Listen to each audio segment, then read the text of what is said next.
কয় নাম্বারে জেহাদের কথা কইছে? 3 নাম্বার। 3 নাম্বার। আমরা জেহাদে খুব মনে করি, সব কিছু ছাইরা বাড়ি ঘর ছাইরা জীবন দিল লাগো জেহাদ গেলে এর সাথে কঠিন নাই, ঠিক না বেঠে? ঠিক।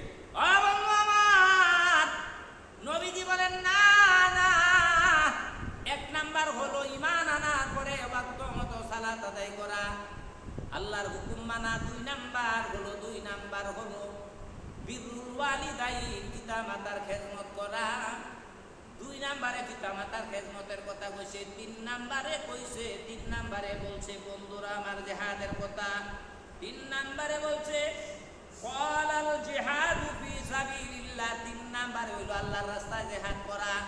আর আমরা মনে করি জিহাদ অনেক বড়, মা বাবারে কিছু মনে করি না, ঠিক না বেঠি? মা বাবারে কোনো দাম দেই না, মা বাবারে কোনো মূল্যায়ন করি না, মা বাবারে কোনো দাম দেই না। বন্ধুরা আমার, বিশ্ব নবী বাণী সমূহে যেমন পিতামাতার প্রতি সদ্ব্যবহার করার প্রতি তাগিদ করেছেন, তেমনি সীমাহীন ফজিলতের কথা, সওয়াবের কথাও বর্ণনা করেছেন।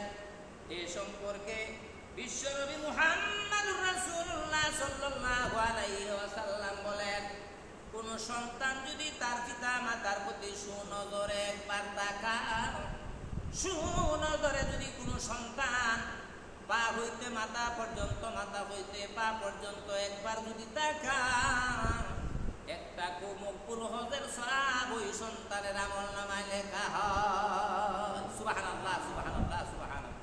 একজন সাহাবী বলল, হুজুর যদি 3 বার তাকায়, কোন সন্তান যদি 7 বার মা বাবার চেহারার প্রতি সুনজরে তাকায় কি হবে? নবীজি বললেন, যদি 7 বার কোন সন্তান মায়ার নজরে, দয়ার নজরে, রহমতের নজরে যদি মা বাবার চেহারার দিকে তাকায়, 7টা মকবুল হজের সওয়াব সন্তানের আমলনামায় লেখা হবে। সুবহানাল্লাহ, সুবহানাল্লাহ। ও বন্ধু আমার, আপনি হজ করতে গিয়েছেন, বর্তমানে 7 লক্ষ টাকা লাগে। 7 লক্ষ টাকা লইয়া নিয়ে হজ করতে গিয়েছেন, সেই হজ কবুল হতেও পারে, নাও হতে পারে রে বাবা। হজ কবুলের অনেক শর্ত, হালাল টাকা লাগবো, হালাল কামাই লাগবো, হালাল পোশাক লাগবো, নিয়ত সহি লাগবো। এরপরে হজের ফরজ কি, সুন্নত কি, ওয়াজিব কি, এগুলি জানতে হবে, ঠিক না বেঠি? ও বন্ধু আমার, আর কোন সন্তান যদি মা বাবার চেহারার প্রতি রহমতের নজরে তাকায় রে বাবা, মা বাবার চেহারার প্রতি যদি রহমতের নজরে তাকায়, ওই সন্তানের আমলে আমলনামায় কবুল হজের, মকবুল হজের সওয়াব ওই সন্তানের আমলনামায় লেখা হয়। সুবহানাল্লাহ, সুবহানাল্লাহ। ও বন্ধু আমার,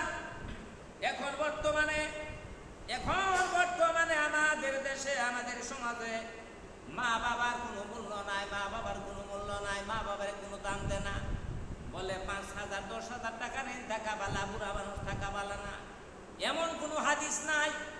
তামাম পৃথিবীতে যত আলেম আছে, যত পীর মাশায়েখ আছে, তার চেহারার প্রতি তাকাইলে, তারে দাওয়াত দিয়া খানা খাওয়াইলে, ওই আলেম, ওই হযরতের, ওই উলামায়ে কেরামের চেহারার প্রতি তাকায় থাকলে, ওই আল্লাহর ওলির চেহারার দিকে তাকায় থাকলে মকবুল হজের সওয়াব হবে, কোনো হাদিসের মধ্যে লেখা নাই। কিন্তু সহিহ হাদিসের মধ্যে আছে রে বন্ধু, মা বাবার চেহারার দিকে যদি কোনো সন্তান তাকায় থাকে, কবুল মকবুল হজের সওয়াব তার আমলনামায় লেখা হয়। সুবহানাল্লাহ। একজন রাসূলের, নবীজির একজন সাহাবী, তিনি নবীজির কাছে বললেন, সালাম দিলেন, সালাম জানিয়ে বললেন, ইয়া রাসূলুল্লাহ, ইয়া হাবিবাল্লাহ, ওগো আল্লাহর নবী, আল্লাহর রাসূল, আমি আপনার কাছে একটা কথা জানতে এসেছি। কি কথা জানতে এসেছ? আমি ইসলাম গ্রহণ করেছি, আমি আপনার ইসলাম গ্রহণ করেছি, আমি মুসলমান হয়েছি, আমি আল্লাহর হুকুম মানি, 5 ওয়াক্ত নামাজ আদায় করি, কিন্তু আমার মা মুশরিকা, সে ইসলাম গ্রহণ করে না, আমার মা অসুস্থ, এখন আমি জিহাদে যাব না আমার মার খেদমত করব। নবীজি বলে, তুমি দৌড় দেও। কি দেও? দৌড় দেও। জিহাদ নয়, জিহাদ নয়, তোমার উপর ফরজ হয়ে গেছে তোমার মার খেদমত করা। সুবহানাল্লাহ বলুন। সে মুশরিকা থাক, একজন তোমার মা, সে ইসলাম গ্রহণ করুক বা না করুক, কোনো ধর্মেরই হোক না কেন, তোমার 10 মাস 10 দিন গর্ভে রাখছে, সে হলো জননী তোমার মা, তার খেদমত করা তোমার উপর ফরজ হয়ে গেছে। সুবহানাল্লাহ। নবীজি বলেন দৌড় দেও, তোমার মার খেদমত করো, তোমার জিহাদের দরকার নাই। এখন জিহাদ যাইবার কইছি না মার খেদমত করবা কইছি? ও বন্ধু আমার, ওইখানে মা বাবার খেদমত করার কথা কইল রে বন্ধু। আর এখন আমাদের সমাজে, আমাদের দেশে মা বাবার খেদমত নাই। মা বাবা কি খায় খবর রাখে না, মা বাবা কি খায়। ও বন্ধু আমার, জুমাবার দিন সময় কম, কথা বলা যাবে না, সময় তো কম, অনেক কথা বলা যাবে না রে বাবা। লা ইলাহা ইল্লাল্লাহ, লা ইলাহা ইল্লাল্লাহ, লা ইলাহা ইল্লাল্লাহ, লা ইলাহা ইল্লাল্লাহ, লা ইলাহা ইল্লাল্লাহ। আসমান জমিন গায়রুল্লাহ, লা ইলাহা ইল্লাল্লাহ, লা ইলাহা ইল্লাল্লাহ, লা ইলাহা ইল্লাল্লাহ, লা ইলাহা ইল্লাল্লাহ, মুহাম্মাদুর রাসূলুল্লাহ সাল্লাল্লাহু আলাইহি ওয়াসাল্লাম। বন্ধুরা আমার, নবীজির জীবন দর্শায় জীবিত অবস্থায় আকলা নামে একজন নবীজির সাহাবী ছিল। তিনি অসুস্থ, মসজিদে আসতে পারে না, মুমূর্ষ অবস্থায়, মরেও না বাঁচেও না, এর মরার সময় মারাও যায় না, কথাও বলতে পারে না, খানা খাইতে পারে না, দুনিয়ার কোনো হুঁশ জ্ঞান নাই। একজন সাহাবী এসে বলল, হুজুর আপনার সাহাবী আকলামার জন্য আপনি দোয়া করবেন। নবীজি বলল, কি হয়েছে? যে আকলামা কয়দিন যাবত অসুস্থ, সে খানা খাইতে পারে না, কথা বলতে পারে না, তার কোনো হুঁশ জ্ঞান নাই। নবীজি বললে, যাও তোমরা যাও, দৌড়িয়া যাও, আকলামার সামনে যায় কালিমার তালকিন করো। হাদিস শরীফে আসছে, যখন কোনো মানুষ মারা যাওয়ার সময় হয়, তার সামনে আস্তে আস্তে কালিমার তালকিন করানো হয়, সূরাতুল ইয়াসিন তেলাওয়াত করা। আপনি পাঠ করুন, এটা বলা যাবে না। যদি কষ্টের কারণে বলে যে আমি পাঠ করতে পারবো না, করবো না, তাহলে বেঈমান হয়ে যাইব। এই কারণে দলিল হইছে, আপনি যায় বলুন, লা ইলাহা ইল্লাল্লাহ, লা ইলাহা ইল্লাল্লাহ। এই কথা বলা যাবে না, আপনি বলুন, দরকার নাই। শুধু খালি স্মরণ করায় দেওয়া। যদি তাকদীর ভালো হয় বলবে, আর না হয় সূরাতুল ইয়াসিন তেলাওয়াত করে যদি কেউ কানে কানে পড়ে, তাহলে তার ইনসাফের সাথে, ইয়ার সাথে ইহসানের সাথে তার মৃত্যু হবে। সুবহানাল্লাহ বলুন। বন্ধুরা আমার, নবী বলেন, আকলামার সামনে যায় তোমরা কালিমা তালকিন করো। সাহাবীরা দৌড়িয়া যায় আকলামার সামনে কালিমার তালকিন করে, কিন্তু আকলামার মুখটা কালিমা আসে না, বলতে পারে না। আইসা বলে, হুজুর আমরা গিয়েছিলাম, আমরা আকলামার সামনে কালিমা তালকিন করি, কিন্তু সে তো কালিমা বলতে পারে না। নবী চিন্তিত হয়ে গেল। নবীজি বলল, সাহাবী রে কি বললা? তার মা বাবা আছে নাকি? যে তার মা আছে, বাবা নাই। তার মারে যায় বলো, জিজ্ঞাসা করো রে, সে কোনোদিন মারে কষ্ট দিছিল কিনা, যায় জিজ্ঞাসা করো। হ্যাঁ, যায় জিজ্ঞাসা করছে যে মা, এই সে আকলামার মাকে, আকলামার বলছে মা, আম্মু বলছে আমি তার মা। মা, নবীজি একটা কথা জানতে চাইছে, এই আকলামা আপনাকে জীবনে কোনোদিন কষ্ট দিয়েছিল কিনা? বলার সঙ্গে সঙ্গে আকলামা কাইন্দা দিছে, আমার অনেক কষ্ট দিছে। মা, যদি আপনি দাবি না সারুন গো মা, যদি আপনি তার প্রতি দাবি না সারুন, সে বেঈমান হয়ে মারা যাইব রে মা, বেঈমান হয়ে মারা যাইব, সে জাহান্নামী হইব। কই না, আমি মাপ ছাড়ার মতো নাই, মাপ ছাড়ুন, মাপ ক্ষমা করা দেওয়া যাবে না, ক্ষমার যোগ্য নাই, তাই আমি ক্ষমা করে দিব না। এই কথা বলার সঙ্গে সঙ্গে সাহাবী দৌড়িয়া নবীজির কাছে গেছে। হুজুর আমি আপনার কাছে এসেছি গো হুজুর, আমি জিজ্ঞাসা করেছিলাম আকলামার মা বলেছে আকলামা তাকে অনেক কষ্ট দিছে, আকলামার মা কেঁদে দিয়েছে, তাকে ক্ষমা করার যোগ্য না, ক্ষমা করবে না। নবীজি বলে, যাও তোমরা যাও, কত করে শুকনা লাকড়ি জোগাড় করো, শুকনা লাকড়ি জোগাড় করে যায় আগুন ধরাও, আমি আসবো, যে এটাতে কি করবেন? আকলামার মারে বলবা, যদি আপনি দাবি না সারেন, তাহলে নবীজি আসতেছে, বলছে আগুন, আগুন দইরা আগুনের মধ্যে আকলামাকে জীবিত অবস্থায় দুনিয়াতে পুরা হবে। নাউজুবিল্লাহ বলো। ও বন্ধু আমার, নবীজি এই কথা বলার সঙ্গে সঙ্গে সাহাবীরা দয়া শুকনা লাকড়ি আনছি আন্যা কুরআনের মধ্যে রে বন্ধুরা আমার আগুন ধরা। আকরাম আমার মা জিজ্ঞাসা করে আপনারা এরকম করেন কেন, আগুন ধরান কেন? নবীজি বলছে আপনার এই সন্তান জাহান্নামী হবে। বলছে এই সন্তানকে যদি আপনি না মাফ না করুন তাহলে তো এই আগুনের মধ্যে তাকে পুড়িয়ে দেওয়া হবে, কারণ দুনিয়ার আগুন থেকে জাহান্নামের আগুন অনেক কঠিন। নবীজি বলছে এই কথা বলার জন্য। আকরাম আমার মা চিৎকার মেরে করতে, আগুন দেখিয়া চিৎকার মেরে করতে পারিয়া কয় বাবারা শোনো রে, আমার আকরামের প্রতি আমার কোনো দাবি নাই, আল্লাহর হস্তে আমি মাফ কইরা দিলাম। আল্লাহু আকবার। এর নাম হইল মা, এর নাম হইল মা। বন্ধু রে এই কথা যখন বলছে সাহাবী দৌড় মেরে ঘরের মধ্যে গেছে, তাই বলে সাহাবী বলে লা ইলাহা ইল্লাল্লাহ, লা ইলাহা ইল্লাল্লাহ, লা ইলাহা ইল্লাল্লাহু মুহাম্মাদুর রাসূলুল্লাহ সাল্লাল্লাহু। এই কথা বলিয়া যখন সাহাবী নবী আকরামার কাছে যায় বসতেছে আর কালিমা তালকিন করতেছে, বন্ধুরে সঙ্গে সঙ্গে মা দোয়া কেমনে কবুল হয়, ডাইরেক্ট অ্যাকশন কবুল হয়ে গেছে।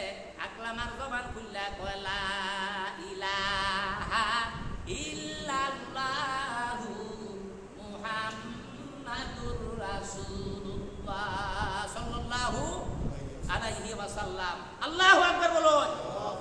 বন্ধুরা আমার মা বাবার দোয়া ডাইরেক্ট অ্যাকশন হইছে কি হইছে না? হইছে কি হইছে না? নগদ না বাকি? নগদ, নগদ না বাকি? এর সাইতে আর সাহাবীর ঘটনা, এর সাইতে আর ঘটনা শুনবেন। ও বন্ধু আমার, নাম তো বলা যাবে না, নাসের দেখা দিতাম, যদি বিশ্বাস না করুন আমি বইলা দিব, আপনি যাই দেখতে আসবেন। আমি রাংসাপড়া মসজিদে ইমামতি করি রে বাবা। মসজিদের পাশে বাড়ি, যেমন এই সিদ্দিক মামার বাড়ি দেখুন কাছে, এরকম কাছে, এটা তো সমান জায়গায় পোয়াল। মহিলা এসে তার দাওয়াত দিছে, খালাম্মাটা কি 15 বছর থাকছে, আন্তরিকতা গেছে, সামনে আসে। ও বন্ধু আমার, ওই মা বলতেছে আগের দিন আসরের নামাজের পরে, ও হুজুর আপনার কাছে এসেছিলাম যে মা কেন এসেছেন? আগামীকাল দুপুরের সময় আমার বাড়িতে আপনার দাওয়াত, আপনি আপনার কাকার জন্য দোয়া করবেন, দুপুরের সময় দাওয়াত। হ্যাঁ ইনশাল্লাহ। আপনি আসছেন, আমি যাবো যদি হায়াতে আসেন। ও বন্ধুরা আমার পরের দিন কোনো ক্রমে আমার মুয়াজ্জিন, মসজিদের মুয়াজ্জিন আছে, হ্যাঁ আরেক দাওয়াত গেছে রাখছি জানে না, ওই দাওয়াত তো চলে গেছে। আমি একাই কি দাওয়াত গেছি রে বাবা। তার একটা ছেলে, হে আবার নেতা নেতামি করে, নাম করলে চিন্তার দরকার নাই। আমি যাই জিজ্ঞাসা করছি, মা আপনার ছেলে কোথায়? আচ্ছা আপনার যে কেউ ভাই দাওয়াত দিলে গিয়ে হয় আপনার কথা আমি জিজ্ঞাসা করতাম না যে ভাই সাহেব কু আমার দাওয়াত দিল, ভাই সাহেব কু বাবু না ছেলে কু, জিজ্ঞাসা করবো না?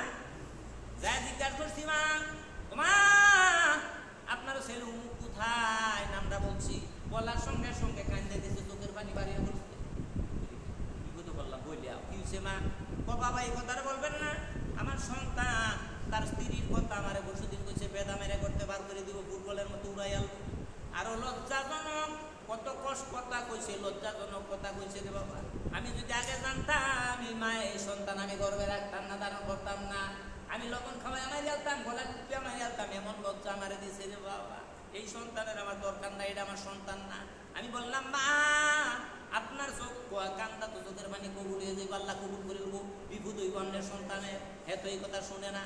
পরে কে আমি একা একা দোয়া করলাম রে বাবা, দিলের কান্দা শুনুন, বাস্তব কথা কইতেছি শুনুন।